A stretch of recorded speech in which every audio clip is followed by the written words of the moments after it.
آپ قرآن کو ماننے والوں میں سے ہیں, آپ حدیث پہ عمل کرنے والوں میں سے ہیں, تو آپ کو ایک سرٹیفکیٹ کی ضرورت پڑ جاتی ہے صرف اپنے آپ کو ڈیفینڈ کرنے کے لیے, صرف یہ بتانے کے لیے کہ نہیں آپ مسلمان ہیں, آپ بھی جو ہے وہ مذہب سے پیار کرنے والے لوگ ہیں. اور آپ جانتے ہیں کہ ماضی میں بھی یہ ہوا کہ سیاسی مقاصد کے لیے کچھ جماعتوں کو صرف عمل میں ہی سیاسی مقاصد کے لیے لایا گیا, کسی کو نیچا دکھانے کے لیے, کسی کے خلاف استعمال کرنے کے لیے, کسی کو ضرر پہنچانے کے لیے. اور یہاں پہ آج کتنے جید علماء تشریف رکھتے ہیں تمام فرقوں سے, بریلوی مکتبہ فکر سے لوگ یہاں پر موجود ہیں, دیوبندی مکتبہ فکر سے علماء یہاں پر موجود ہیں, اہل تشیع مکتبہ فکر سے یہاں پہ علماء موجود ہیں, اہل حدیث مکتبہ فکر سے یہاں پر علماء موجود ہیں, بڑے بڑے نام ماشاءاللہ یہاں پر بیٹھے ہیں. تو میں یہ ایک تکلیف دہ صورتحال ہے کہ ہم ایسی چیز کے بارے میں بات کرنے جا رہے ہیں جو ہم سب کے دلوں پہ بھاری گزرتا ہے, اور ایک بہت ایسا کوئی ماحول نہیں ہے جس میں انسان جو ہے وہ ایسی باتیں کرے جو آپ کا بھی دل کرتا ہے کرنے کو, میرا بھی دل کرتا ہے کرنے کو. لیکن میں صرف یہ پوچھنا چاہتی ہوں کہ اس بات کی ضرورت کیوں پیش آئی, یہ جو ایکشن آج ایک جماعت کے خلاف ہو رہا ہے اس کی کیوں ضرورت محسوس ہوئی. میں نے ابھی مفتی صاحب سے بھی یہ عرض کیا تھا کہ آپ نیک لوگ ہیں, آپ اسلام کی تعلیمات پر عمل کرنے والے لوگ ہیں, ہمیں راستہ دکھانے والے لوگ ہیں, اور آپ کی جو مذہبی جماعتیں ہیں سیاست کرنا سب کا حق ہے, مذہبی جماعتوں کو بھی سیاست کرنے کا حق ہے, لیکن سیاست کی آڑ میں یا مذہب کی آڑ میں انتہا پسندی کو پہنچ جانا, ہتھیار اٹھا لینا, بے گناہوں کو نشانہ بنانا اور راستے بند کر دینا, املاک کو جلا دینا, کسی کی جان لے لینا. اب یہاں پر جو قانون نافذ کرنے والے ادارے یہاں پر موجود ہیں, آئی جی صاحب موجود ہیں, سی ٹی ڈی کے جو سربراہ ہیں وہ موجود ہیں, اسپیشل برانچ کے لوگ بیٹھے ہیں, ہوم سیکرٹری صاحب یہاں پر تشریف رکھتے ہیں. ہم سب اور میں بطور چیف ایگزیکٹو پنجاب کے, ہم سب آپ کی خدمت میں حاضر رہتے ہیں. ہم سب یہ حتی الامکان کوشش کرتے ہیں کہ یہاں پر عوام کی جو جان اور مال اور عزت ہے وہ محفوظ رہے.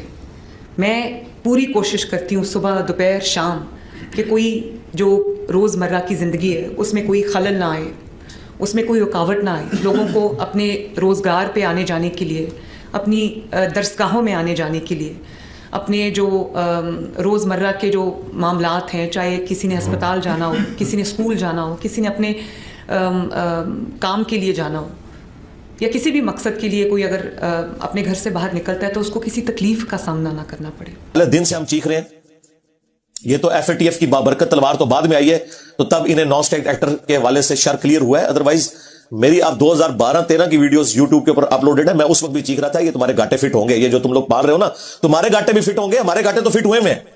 جب اس وقت تو بم دھماکوں کے ذریعے اپنی ایکٹیویٹیز کے ذریعے ہمیں نقصان پہنچاتے تھے, اب جب سے تم نے بے روزگار کیا ہے نا انہیں, ان کے چندے روک کے, تو اب یہ ہماری جیبیں کاٹتے ہیں. یہ آپ کو جتنے جیب کترے نظر آ رہے ہیں نا, ان میں میجارٹی یہی لوگ ہیں جو اب بے روزگار ہوئے میں, ٹھیک ہے, یا کسی مسجد کا چندہ جا کے لوٹ لیں گے.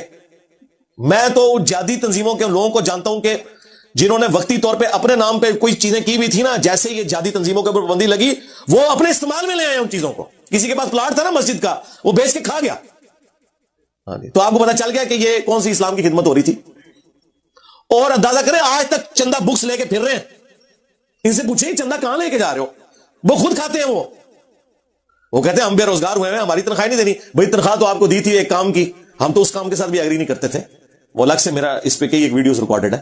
بل وہ کام بھی چھوڑ دیے تو اب کس چیز کی تنخواہ یار, بغیر کام کی تنخواہ. اندازہ کریں. تو یہ مصیبت ہمارے اوپر نازل ہوئی ہے, اور یہ اس عفریت اور جن سے چھٹکارا مستقبل قریب میں تو مجھے نظر نہیں آتا. ہم نے ضرب عزب, رد الفساد اور یہ سارے کام کیے, اس کے باوجود کچھ عرصے میں اب دوبارہ سے یہ جن بوتل سے باہر آ گئے. ظاہر ہے کہ میرے بھائی, جب آپ اپنے پولیٹیکل گینز کی خاطر وقت کی پولیٹیکل گورنمنٹ کو کمزور کرنے کے لیے دھرنے دلوائیں گے تو وہ دھرنے تو دے دیں گے.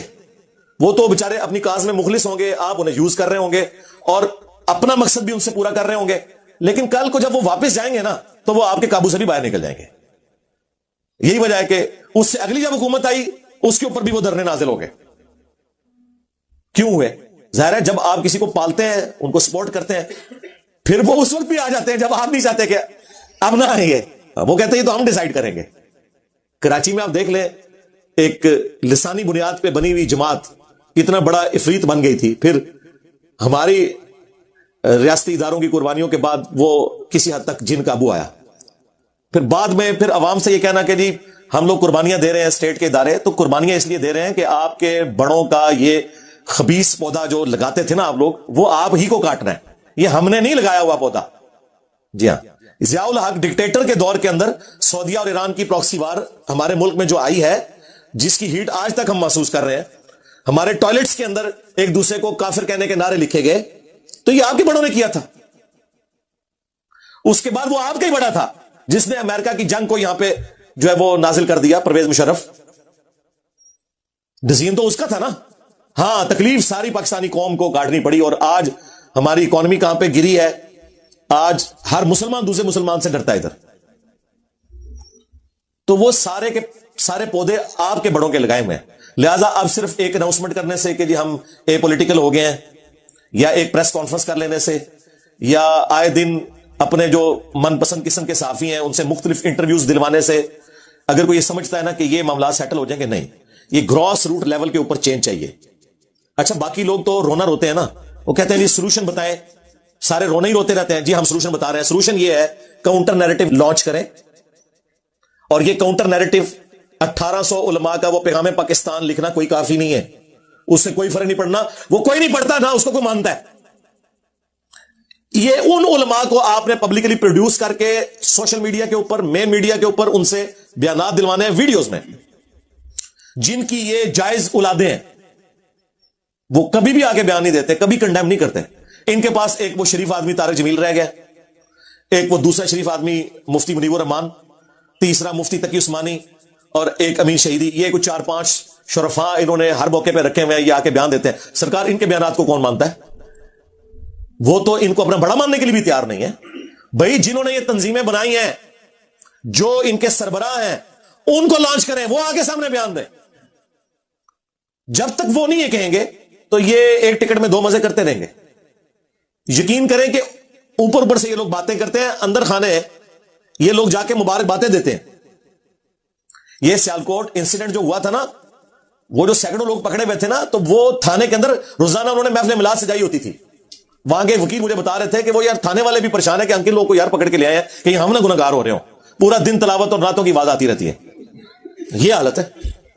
جس طرح میں کہتا ہوں کہ یہاں پہ داڑھی اور پگڑی کے پیچھے BMW اور پرائڈو چھپ جاتی ہے. لوگ کہتے ہیں کہ جناب دیکھیں یہ کتنے سادہ سے ہیں, ماشاءاللہ ان کی وہ داڑھی دیکھیں, کپڑے بھی سادہ سے پہنے میں, وہ گاڑی نہیں نظر آتی اتنی مہنگی, وہ پیچھے چھپ جاتی ہے سادگی کے پیچھے.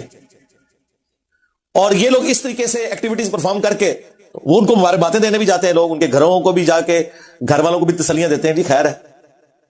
تو ظاہر ہے پھر اس قسم کے واقعات تو ہوتے رہیں گے. لوگ قانون ہاتھ میں لیں گے. جو پسا ہوا طبقہ ہے, جو دنیا میں بھی ناکام ہے, تو وہ کہتا ہے چلو مرنے سے پہلے کسی کو جنت میں پہنچا کے میں تو اپنی جنت پکی کروں نا. زندگی کوئی نیکی کا کام نہیں کیتا. یقین کریں ہماری لائف سٹوری میں ایک بھائی پنڈی سے آئے, وہ کہتے ہیں کہ مجھے میرے والد صاحب اپنے پیر صاحب کے پاس لے گئے, جن کا میں بھی مرید تھا. تو میں نے بڑے احترام کے دائرے میں ان سے کہا کہ یہ جو ہم نماز پڑھتے ہیں یہ کہاں لکھی ہوئی ہے, کیونکہ میں نے تو بخاری مسلم میں جو نماز کا طریقہ پڑھا ہے وہ تو رکوع میں جاتے وقت اور رکوع سے اٹھتے وقت رفع الیدین کے ساتھ ہے, جبکہ ہمارے علماء نے تو ہمیں یہ سکھایا ہے کہ بغلوں میں بت رکھ کے آتے تھے. اندازہ کریں اس کمیونٹی میں جہاں سیدنا علی, سیدنا حمزہ, سیدنا عمر جیسے اللہ کے شعر موجود ہیں, جی منافقین بت رکھ کے آتے تھے. کہانی دیکھو کتنی بڑی کڑی ہے انہوں نے. تو یہ کہاں پہ لکھا ہوا ہے؟ اور کہتے ہیں کہ میں نے بڑے احترام سے دھیمی آواز میں بات کی. اور سرکار یہ تو ہمیں ویسے مشورے دیتے ہیں نا کہ آپ دھیمی آواز میں بات کریں, دھیمی یا اونچی آواز سے آپ بات کریں. جب آپ ان کی دم پہ پاؤں رکھیں گے تو ان کی چیخیں آسمانوں کو جاتی ہیں. یہ نیچرل ہے. تسی کر کے دیکھ لو, اسی تک کر کے دنیا چینج لے آ کے دس دیتی ہے. تسی ذرا دھیمی آواز نہ لے کے آؤ, میڑ میڑ کر رہے ہیں, دنیا چینج نہیں آئی. چینج آئی ساڑی ہونا نا, میرے نبی سا ہے ہی کوئی نہیں, تیرے بابے تھے شاہ ہی کوئی نہیں. دیکھو نا یہ چینج اسی سے آئی ہے. لوگ سیریس لیتے ہیں, کوئی گل کر رہا ہے. تو وہ کہتے ہیں میں نے بڑے احترام سے بات کی تو 3-4 مرید کھڑے ہو گئے. انہوں نے کہا اسی اور تے کوئی نیکی دا کام نہیں کیتا, پر تنو مار کے اسی جنت ٹر جانا ہے. سامنے کہہ رہے ہیں کہ ہم نے اور تو کوئی نیکی کا کام نہیں کیا لیکن تجھے مار کے. وہ کہتے یار میں حیران ہو گیا کہ میں نے نہ ان کے ساتھ کوئی بدتمیزی کی, میں نے تو کوشچن کیا ہے. تو لیکن سرکار کوشچن ہی تو ان کے لیے گالی ہے, ان کی موت ہے. ہم نے تو آج تک نہیں کیا کہ یہ آپ نے پرچی لکھ کے کیوں بھیجی ہے. میں نے آج تک ہزاروں پرچیاں پڑھی ہیں, میں نے کبھی یہ نہیں کہا کہ یہ کس فرقے والے نے سوال لکھا, کیوں لکھا, کیوں بھائی ہم جواب دینے کے لیے بیٹھے ہیں. ہاں یہ ہو سکتا ہے کہ سوال سمجھ نہ آئے تو میں پوچھ لوں کہ بھائی کیا لکھا ہے آپ نے, لیکن ان سے آپ سوال کریں تو آپ اندازہ کریں. تو اس گھٹن کے ماحول کے اندر کوئی عالم دین تیار نہیں ہوتا بات کرنے کے لیے. کوئی مذہبی پیشوا جو واقعی انہیں لیڈ کر رہا ہے وہ تیار نہیں ہوتا, کیونکہ اسے خطرہ ہے کہ مجھے بھی یہ شہید کر کے جنت کما لیں گے. تو یہ میں بیسیکلی سمجھتا ہوں اسٹیٹ کا فیلئر ہے. اسٹیٹ سے مراد وہ تمام ریاستی ادارے جن کی غلط پالیسیز کی ہیٹ پوری یہ قوم 22 کروڑ 23 کروڑ کی بھگت رہی ہے, اور پتہ نہیں کتنا عرصہ ہم نے اور بھگتنا ہے. ہاں جب کبھی ایک واقعہ ہوتا ہے تو اچانک آپ کو عدلیہ بھی حرکت میں نظر آئے گی اور کیسز بن جائیں گے, FIR درج ہو جائے گی.